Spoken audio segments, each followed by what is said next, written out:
PPE കിറ്റിൽ നിങ്ങൾ രണ്ടുപേരും വ്യക്തത വരുത്തുന്നത് ഞാൻ കണ്ടിരിക്കുകയായിരുന്നു. അപ്പോൾ പ്രേക്ഷകർക്കും കുറച്ചേറെ വ്യക്തത വന്നിട്ടുണ്ടാകും.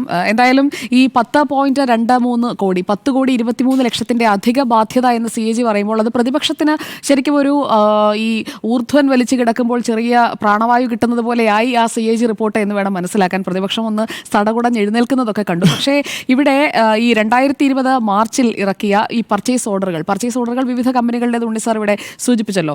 അതിൽ ഈ 550 രൂപയ്ക്ക് PPE കിറ്റ് നൽകാൻ ഒരു കമ്പനി വരുമ്പോൾ അവർ 25,000 കിറ്റുകൾ നൽകാൻ തയ്യാറാണെന്നാണ് അറിയിച്ചത്. അവരോട് 10,000 മതിയെന്ന് പറഞ്ഞത് സർക്കാരാണ്. രേഖകളിൽ തന്നെ അത് പറയുന്നുണ്ട്. 25,000 അവർക്ക് തരാൻ കഴിയും, ദേ ക്യാൻ പ്രൊവൈഡ് എന്നതാണ് അവർ കൊടുത്തത്. അത് ഈ സാൻഫാർമയെ അപ്രോച്ച് ചെയ്യുന്നതിന് മുൻപാണ്. അപ്പോൾ 25,000 തരാൻ പറ്റും എന്ന് പറഞ്ഞ കമ്പനിയിൽ നിന്ന് 10 മതിയെന്ന് പറയുന്നു. പിന്നീട് ആ പർച്ചേസ് ഓർഡർ തന്നെ ക്യാൻസൽ ചെയ്യുന്നു. സാൻഫാർമയെ അങ്ങോട്ട് അപ്രോച്ച് ചെയ്തിട്ട് അവരിൽ നിന്ന് വാങ്ങിയെടുക്കുന്നു. അതേ എമൗണ്ട് ആണ്.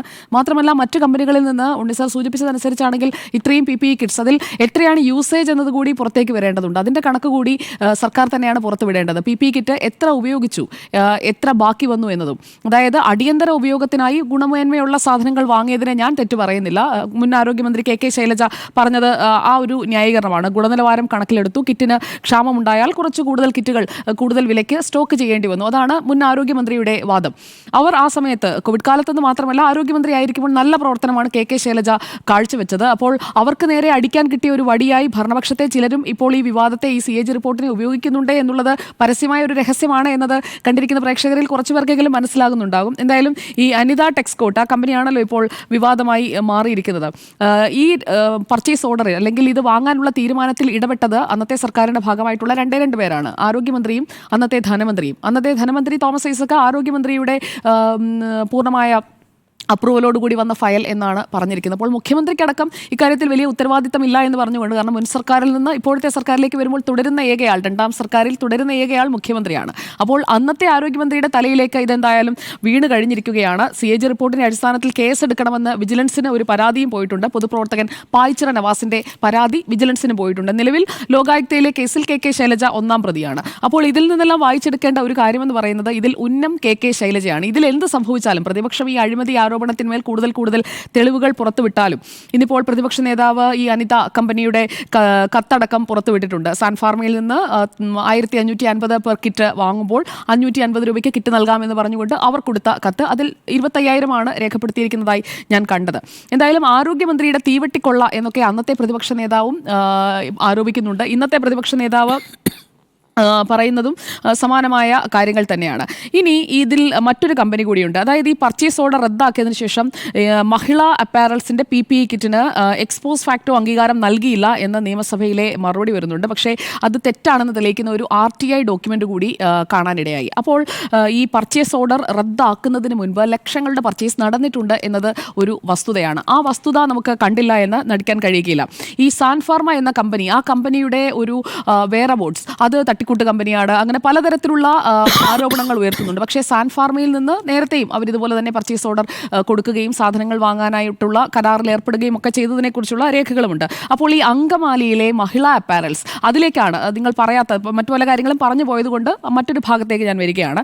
ഈ സർക്കാരിൻ്റെ സഹായത്തോടെ പ്രവർത്തിക്കുന്നതാണ് അങ്കമാലിയിലെ മഹിളാ അപ്പാരൽസ്. അവർ നേരത്തെ ഉണ്ണി സാർ പറഞ്ഞ എമൗണ്ടിനേക്കാളൊക്കെ കുറച്ചുകൂടി കുറവ് 545 നിശ്ചയിച്ചിരിക്കുന്ന തുകയെങ്കിൽ അവർ 400 രൂപയ്ക്ക് കിറ്റ് കൊടുക്കാനായി അങ്കമാലിയിലെ മഹിളാ അപ്പാരൽസ് തയ്യാറായി. 20,000 കിറ്റിനാണ് ഈ സാൻഫാർമയിൽ നിന്ന് പർച്ചേസ് ഓർഡർ കൊടുക്കുന്നതിന് മുൻപ്, ആ മെയിൽ അയക്കുന്നതിന് മുൻപ് ഈ പറയുന്ന മഹിളാ അപ്പാരൽസുമായി 400 രൂപയുടെ കിറ്റ് സംബന്ധിച്ചുള്ള ധാരണയാകുന്നു. 20,000 കിറ്റ് വാങ്ങാമെന്ന് തീരുമാനിക്കുന്നു. ഈ ടെക്നിക്കൽ കമ്മിറ്റി പരിചയമുള്ള കമ്പനിയാണ് മഹിളാ അപ്പാരൽസ്. അത് കഴിഞ്ഞതിന് ശേഷം ഈ മഹിളാ അപ്പാരൽസിൻ്റെ ഓർഡർ റദ്ദാക്കുകയാണ്. സാൻഫാർമയ്ക്ക് മെയിൽ അയക്കുന്നു. അതേസമയം തന്നെ മഹിളയുടെ ഓർഡർ റദ്ദാക്കുന്നു. ഇതാണ് റോജി ഇന്ന് സഭയിൽ പ്രധാനമായും ഉന്നയിച്ചത്. അപ്പോൾ ഈ മഹിളയുടെ ഓർഡർ റദ്ദാക്കിയത് സാൻഫാർമയിൽ നിന്നും അതേ എമൗണ്ട് അല്ലെങ്കിൽ ഓൾമോസ്റ്റ് നിയർ ആയിട്ടുള്ള എമൗണ്ടാണ്. ഈ കിറ്റിൻ്റെ നമ്പേഴ്സാണ് 15,000 എന്ന് പറയുന്നത്. 20,000 റദ്ദാക്കുന്നു, 15,000 ഓർഡർ കൊടുക്കുന്നു. ഇവിടെയാണ് അഴിമതി എന്നുള്ളതാണ് പ്രതിപക്ഷത്തിൻ്റെ ആരോപണത്തിൽ എടുത്തു നിൽക്കുന്നത്. അതിൽ ഒരു വിശദീകരണം എന്തായാലും ഇതുവരെ വന്നിട്ടില്ല. ഈ മഹിളാ അപ്പാരൽസുമായി ബന്ധപ്പെട്ട കാര്യങ്ങൾ വിശദീകരിക്കുന്നത് ഞാൻ എവിടെയും കണ്ടില്ല. അപ്പോൾ ഈ ടെക്നിക്കൽ കമ്മിറ്റിക്ക് പരിചയമുള്ള ഒരു കമ്പനിയുടെ ഓർഡർ നിരസിച്ചുകൊണ്ട്, അതും 400 രൂപയ്ക്ക് തരാം എന്ന് പറഞ്ഞുകൊണ്ട് ബൾക്കായി തരാൻ കഴിയുന്ന ഒരു കമ്പനി, അതും കേരളത്തിൽ തന്നെയുള്ള കമ്പനിയാണ്, അവരുടെ ആ ഓർഡർ നിരസിച്ചുകൊണ്ട് എന്തുകൊണ്ട് സാൻ ഫാർമയ്ക്ക് ഇമെയിൽ അങ്ങോട്ട് അയച്ച് ഈ ഡീറ്റെയിൽസ് എല്ലാം എടുക്കുന്നു, കോട്ട് എടുക്കുന്നു എന്നുള്ളതാണ് അവിടുത്തെ പ്രധാനപ്പെട്ട കാര്യം. ഇതിൽ ഈ അംഗീകാരം കിട്ടിയിരുന്നോ, എക്സ്പോസ് ഫാക്ടോ അംഗീകാരം കിട്ടിയിരുന്നോ എന്ന ചോദ്യത്തിന് ഇന്ന് എന്തായാലും ആരോഗ്യമന്ത്രി പറഞ്ഞിരിക്കുന്നത് നൽകിയിട്ടില്ല എന്നാണ്. പക്ഷേ RTA അനുസരിച്ചുകൊണ്ടുള്ള ഡോക്യുമെന്റ്സ് അനുസരിച്ച് ഈ ആരോഗ്യമന്ത്രി പറഞ്ഞത് തെറ്റാണ് എന്നുള്ള വിവരങ്ങളും പുറത്തു വരുന്നുണ്ട്. അവിടെയാണ് ഒരു ക്ലാരിറ്റി വരേണ്ടത്. ഈ വ്യക്തത വരുത്തേണ്ട എന്ന ചോദ്യത്തിന് ഇനി വ്യക്തത വരേണ്ട കാര്യങ്ങളായി എനിക്ക് തോന്നുന്നത് ഈ മഹിളയുമായുള്ള കരാർ റദ്ദാക്കുന്ന ഘട്ടം ഏതാണ്, അത് സംബന്ധിച്ചുള്ള ഒരു കൃത്യമായ മറുപടി ഇപ്പോഴത്തെ ആരോഗ്യമന്ത്രിയിൽ നിന്ന് ഉണ്ടായിട്ടില്ല. അതിന് ഒരു വിശദീകരണം ആവശ്യമാണ്. 2020 മാർച്ച് എൻഡ് മുതൽ, അങ്ങ് പറഞ്ഞതുപോലെ മാർച്ച് 29 ആ ഡേറ്റ് എന്ന് ഞാൻ കരുതുന്നു. അപ്പോൾ മാർച്ച് അവസാനം മുതൽ ഏപ്രിൽ ഫസ്റ്റ് വീക്ക് വരെയുള്ള 10 ദിവസത്തെ പർച്ചേസുകൾക്കുള്ള അംഗീകാരം കൊടുത്തിട്ടുള്ള ആ ഫയലിൽ പരിശോധിക്കുമ്പോൾ എനിക്ക് മനസ്സിലാക്കാൻ കഴിഞ്ഞത് അതിൽ ഈ മഹിളാ അപ്പാരൽസും ഉൾപ്പെട്ടിരിക്കുന്നു എന്നുള്ളതാണ്. അതായത് 78 ലക്ഷം രൂപയുടെ ഡോക്യുമെന്റേഷൻ നടന്നിട്ടുണ്ട്. കിറ്റ് വാങ്ങിയിട്ടില്ല മഹിളാ അപ്പാരൽസിൽ നിന്ന്, പക്ഷേ ഡോക്യുമെന്റേഷനിൽ 78 ലാക്സ് കാണിച്ചിട്ടുമുണ്ട്. അതിൽ ആ ഫയലിൽ ഒപ്പിട്ടിരിക്കുന്നത് മുഖ്യമന്ത്രിയും അന്നത്തെ ആരോഗ്യമന്ത്രിയും അന്നത്തെ ധനമന്ത്രിയുമാണ്. ഈ 3 പേരുടെയും സിഗ്നേച്ചർ അതിൽ കിടക്കുന്നുണ്ടോ, ആ കാര്യം കൂടി വിശദീകരിക്കേണ്ടതുണ്ട്. ഇപ്പോഴത്തെ ആരോഗ്യമന്ത്രിയും മുഖ്യമന്ത്രിയും അടക്കുന്ന സർക്കാരിന്റെ ഭാഗമായിട്ടുള്ള ആര് വിശദീകരിക്കുകയാണെങ്കിലും ഈ കാര്യത്തിൽ കൂടി ഇന്നൊരു ക്ലാരിറ്റി വരുത്തിയിട്ടില്ല. രണ്ടാമത്തെ കാര്യം അതാണ്.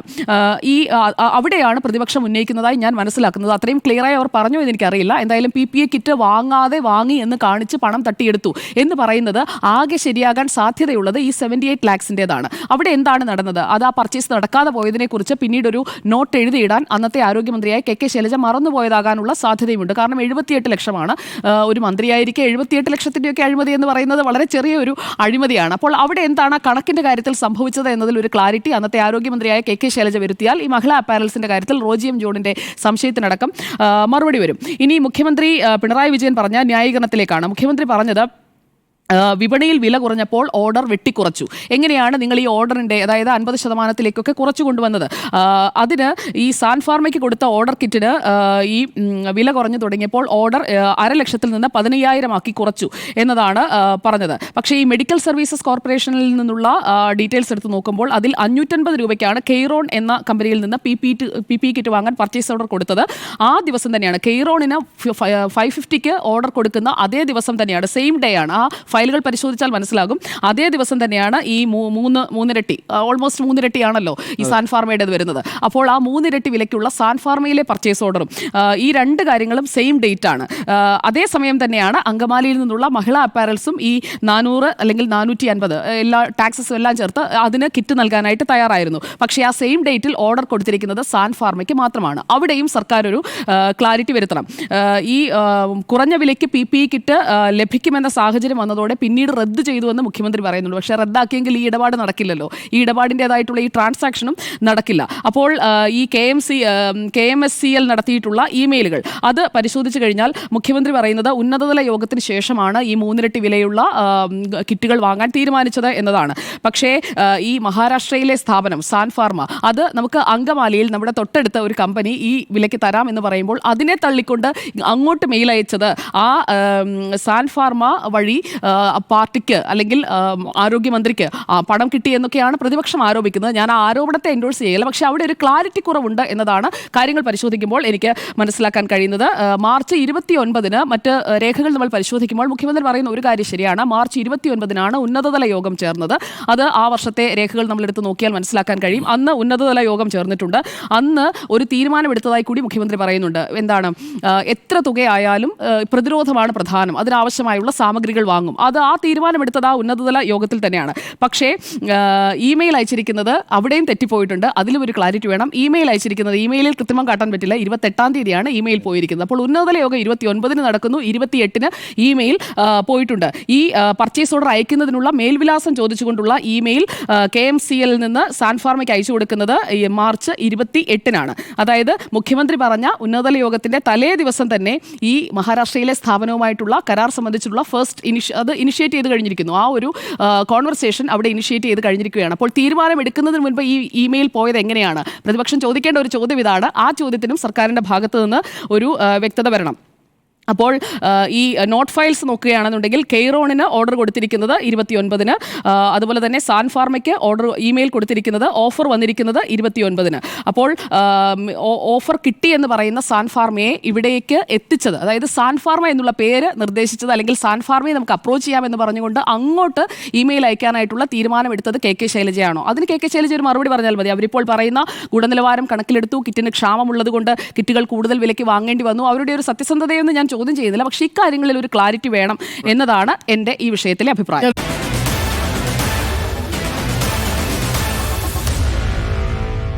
Meet the editors.